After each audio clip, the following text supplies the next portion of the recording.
السلام عليكم ورحمة الله وبركاته، والصلاة والسلام على سيدنا محمد عليه أفضل الصلاة والسلام.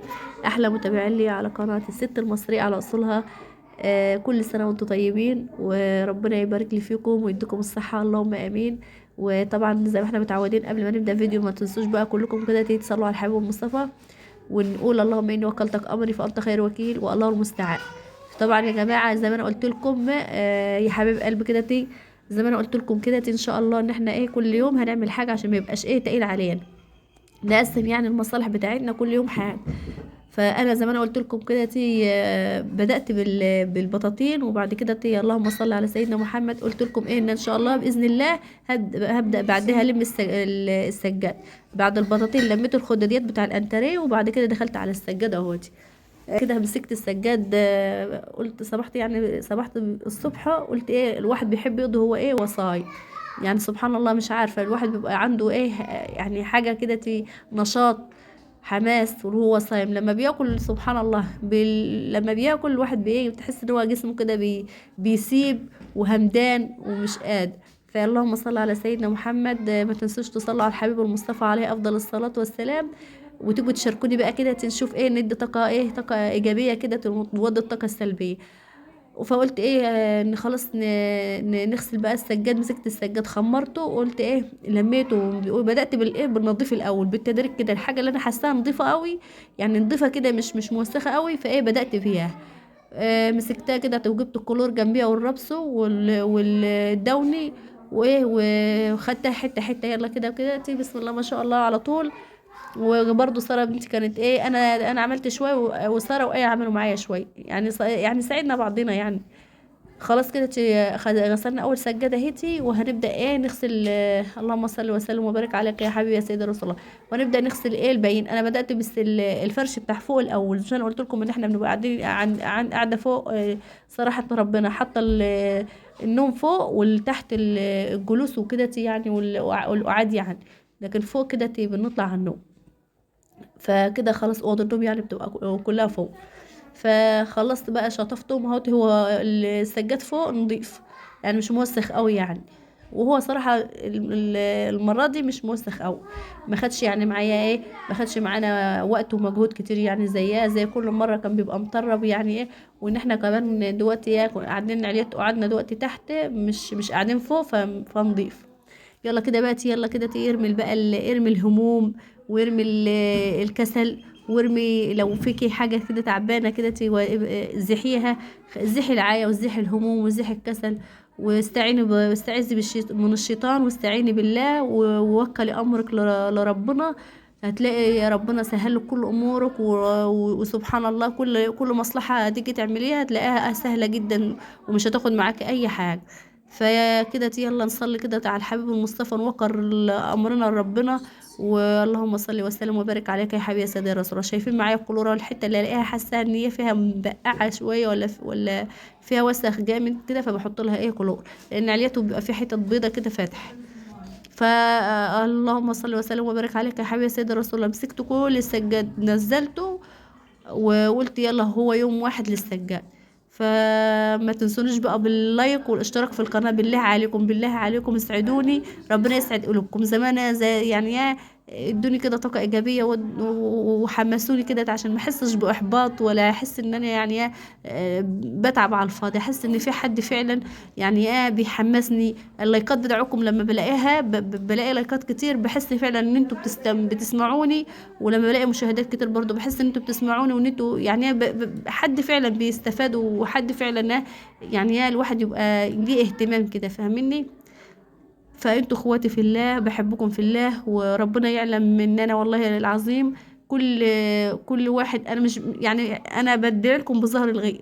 انا اعوذ بالله من كلمه انا الواحد زي ما قبل ما يدعي لنفسه بيدعي لغيره. فبحبكم في الله اخواتي، سواء كنتوا رجاله اخواتي، سواء كنتوا ستات بنات، وكبار صغيرين، فيكم الام، فيكم اللي اختي، وفيكم اخويا. ربنا يديكم الصحة، وكل اللي نفسه في حاجة ربنا يحققها له، ولازم نتعب يا جماعة. أنا على فكرة أعوذ بالله من كلمة، أنا تاني تالت قناة دي تعملها، والواحد برضو هم صراحة ربنا ولادي هم اللي مشجعين، لأن بتيجي فترة على الواحد كده بييأس، بيحس إن هو لما بيتعب والحاجة بتروح منه تعب وبيروح على الفاضي. كان الأول حاجة كانوا عندي قناتين، كنت اول قناه عملتها، فالتليفون اللهم صل على سيدنا محمد، التليفون باظ، فعمل جينا نصلحه، اتعمل سوفت، واحنا كنا ناسيين يعني الحاجات اللي هي بتاع القناه وكده، معرفناش نرجعها، وهتلاقوها، لا انا مش كداب وما بكدبش في اي حاجه. لو عايزين تعرفوا القناه، هي اسمها يوميات مع احلى عائله، هاتوها وانتوا هتعرفوها. كنت عامله فيها حاجات كتير جدا، وكانت القناه حلوه وكل حاجه، بس الحمد لله قدر الله ما شاء فعل. تاني برضو قناه برضو راحت مني، فالحمد لله. فانا كنت صراحه ما كنتش هعمل، بس ولادي حسيت ان هم يعني هم بيقولوا يا ماما زي بعض، عشان يبقى احنا ما تيأسيش، خلي يعني املك في ربنا كبير، ولكل مجتهد نصيب، وربنا ان شاء الله مش هيضيع لنا تعبنا، احنا تعبنا كتير وعملنا كذا قناه، وان شاء الله ربنا هيكرمنا. ربنا بيختبر البني ادم، ففعلا ربنا بيختبر البني ادم، والحمد لله. انا عايزه افرح ولادي، ونفسي القناه دي تنجح وتكبر عشان افرحهم، ويعني كل اللي نفسه في حاجة يعني ربنا يحققها له. فمحتاجة منكم بالله عليكم ان انتوا تسمعوني وتزيدوني لايك، واهم حاجه اكتبوا لي بقى كومنت حلو كده يرفع من المعنويه، ما تكتبوليش كومنت كده توحش. لا، اكتبوا لي كومنت حلو كده ترفع من معنويه الواحد. فاللهم صل وسلم وبارك عليك يا حبيبي يا سيدي يا رسول الله. كده احنا خلاص اهوت بناخدها، حتى انتوا شايفين هي مش طالع منها وسخ كتير، يعني حتى بيبان يعني على السجاد ان هو لما يكون في مطرب وموسخ، فبيبان يعني في الرغاوي دي تلاقيها غامقه. فالحمد لله، والله الحمد لله ولله الحمد، ان هو مش يعني ايه، ما خدش يعني ايه وقت معايا، لان هو كان نظيف. وزي ما انا قلت لك كده، قومي كده تحمسي نفسك، ودي نفسك كده طاقه ايجابيه. هي ايه تعمل معايا شويه، وساره تعمل معايا شويه، احنا يعني ايه بنساعد بعضنا يعني. اللهم صل وسلم وبارك عليك يا حبيبي يا سيدي رسول الله. طبعا كده احنا مقسمين الحاجات، يعني لما انا بحس بشتعب، سارة تعمل عنها شوية، ولو سارة تعبت شوية، آية تعمل عنها شوية. يعني ايد على ايد تساعد، وشارك، خلي اولادك يشاركوكي في البيت، هم انهم ينفعوا نفسهم، يتعلموا حاجة تنفعهم، ويعتمدوا على نفسهم، يبقى يحملوا المسؤولية، ويبقى يعني ايه، يبقوا شاطرين في بيوتهم، وما يحتاجوش حاجة من حد. واللهم صل وسلم وبارك عليك. عوديهم يعني ان هم المشاركه حلوه، لما تخليهم يشاركوا كده معاكي في البيت، يبقى حاجه حلوه، وتبقى الاسره فيها دفى، ويعني تحسوا ان انتوا ايه، مع بعضكم كده، ايد واحده، ويعني متفاهمين كده.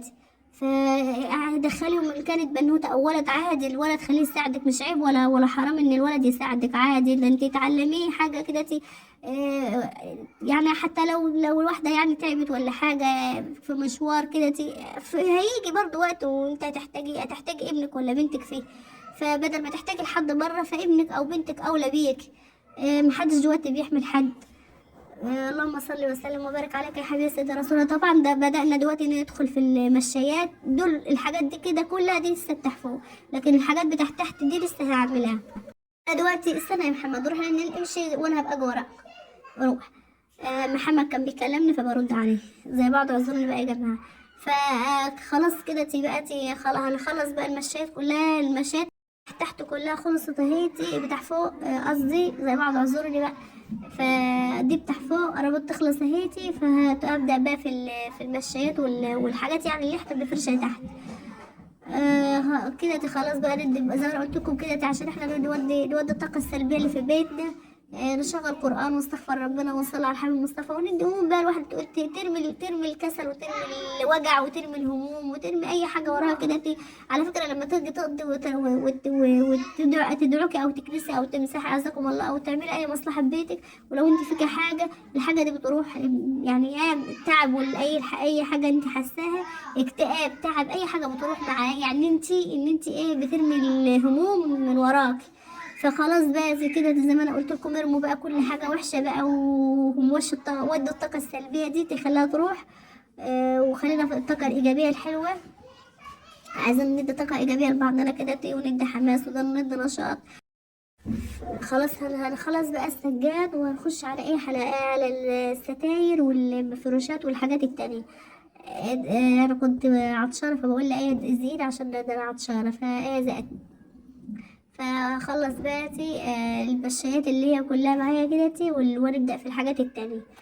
وبصراحة احنا بقى بنحس بصراحة بفرحة جامدة في البيت. واحنا بنروق واحنا بننظف بنحس ببهجة وفرحة العيد. ربنا يا رب يحضر الفرحة في قلوبكم كده ويزرع الفرحة في قلوبكم وقلوب أولادكم ويسعدكم، وكل اللي بيتمنى حاجة ربنا يحققها له. اللهم آمين. لازم ندعي ربنا في المواسم دي في الأيام المفترجة دي أيام حلوة كلها خير. بيحب عبد اللحوح، فادعوا ربنا كده ربنا يدينا الصحة ويعافينا ويرفع عننا البلاء والوباء ويزيل عننا الهموم ويرزقنا من حيث لا نحتسب، والحمد لله على كل حال. فدلوقتي انا خدت السجادة اللي هي بتاع الانتريه، هي نظيفة فما فيهاش حاجة يعني زي ما انتوا شايفين. هي والله اصلا باينة في الكاميرا، كان دماغي مصدعة فقلت لمحمد عايزة ششاي، فجاب لي ششاي. فقلت كنت باخد بق واحطها واعمل شوية واستريح. فهي برضو ما خدتش معايا وقت، بس لازم قلت يعني اديها حتى لمعة يعني لمعة كده على السريع، عشان احس ان البيت كله حلو ونضيف وحلو ما فيهوش اي حاجه. وفعلا فعلا ما خدتش معايا وقت. حتى ايه لما لقيتني بقول لمحمد هات شت شاي وده انا مصدعه، حسيت ان انا مصدعه. هو دايما الصداع الحمد لله الحمد لله الحمد لله ولك الحمد. اليومين دول صداع نصفي في شويه في الجنب ده وشويه في الجنب ده. الحمد لله الحمد لله على كل حال الحمد لله. خلاص كده انا قربت اخلصها، فاي تيجي تساعدني فيها هتيجي تاخد معايا كده على السريع حته فيها. فاحنا صراحة كنا التليفون كان هيفصل مني شحن، والله العظيم واحد بيتعب خالص يعني. التليفون بعد ساعة محتاج لحد يمسكه. سيف يجي يقعد مع يعني يلعب يزيح الاستند. فالحمد لله الحمد لله قدر الله ما شاء والحمد ما شاء فعل. والحمد لله اللي بتيجي في الحاجات دي. هو سيف وقع التليفون لآية، التليفون وقعوا لنا يعني. الحمد لله الحمد لله. فقلنا يعني نوديه الضمان بتاعه ونصلحه يعني. الحمد لله اللي بتيجي في الحاجات دي الواحد ما بيزعلش يعني. الحمد لله قدر الله ما شاء فعل. فالواحد برضو بيتعب يعني. الحمد لله زي ما انتوا شايفين بقى سيف دخل كان عايز يعمل يغسل ويعمل معايا، وعايز الطفل عايز يلعب في الميه. فوالله سبته مع انه رغم ان هو كان عيان قبلها بيومين وكان جسمه فاير واللوز نازلاله وكده. الحمد لله يا رب يشفي لي ويخلي لي ويبارك لي فيه هو واولادكم واولاد المسلمين والامه العربيه كلها بخير، واولاد العالم كله. كل اللي عنده طفل كده ربنا يحمله ويخليه له يا رب ويبارك له فيه ويحفظه ويحفظ اطفال العالم كلها يا رب اللهم امين. فصراحة هو كان مررني اليومين اللي فاتوا دول والله. بس ومش عايزة اخليه يلعب في المية وانا بغسل، بس قلت يلا خليه يلعب. هو طالما فرحان خليه يلعب معنا. خلاص قربت اخلص، مش هيقعد يعني في المية كتير. هغير اشطفه واغير له. وهو فعلا هو ده اللي حصل. لعب شوية كده وقلت قلت لسارة خدي يا سارة زي بعضه شطفيه عشان ما يضعفش. كفاية الدور الدور اصلا لسه ما طلعش منه. فبس حبيت ان انا ما ازعلوش يعني واكسر بخاطره. سبته يلعب شويه، فخدته ساره وسحمته وهو كمان وهو ناء بعدها ناء. فشايفين بقى خلاص هي ما خدتش معايا وقت خالص الحمد لله. وهبدا بقى ان شاء الله هخلص الحاجات التانية زي بعض. انا بحب اقول لكم على كل حاجه يعني. بحب اعيشكم اللي انا عايشاه، ولا ده على الطبيعة. ما بحبش ولا بتكلم بطبيعتي برضو. ما بحبش اخبي حاجة عن حد. وبس نفسي ان ربنا يكرمني ويخذل كل انسان حقود بيحقد علينا وما بيتمناليش الخير. لان انا فعلا يعني في ناس كتير بتبقى قدام عينيا كده ما بتتمناليش الخير وما بتحبش الخير لحد. فنفسي ربنا يكرمني كده كرم من عند ربنا مش من عند العبد. كرم من عند ربنا ان ربنا يحقق بس يسعد لي اولادي، احقق لهم اللي نفسهم في كله، اللي ما خلوهمش يعني يحتاجوا لاي حد. فالحمد لله الحمد لله زي ما انتوا شايفين اهو. مش انا قلت لكم هو حب يلعب فانا ما زعلتوش. كان روتين النهارده. يا رب اكون افدتكم بحاجه واديكم طاقه ايجابيه. والسلام عليكم ورحمه الله وبركاته. فيديو جديد من فيديوهاتي على قناه الست المصريه على اصولها. الى اللقاء ان شاء الله.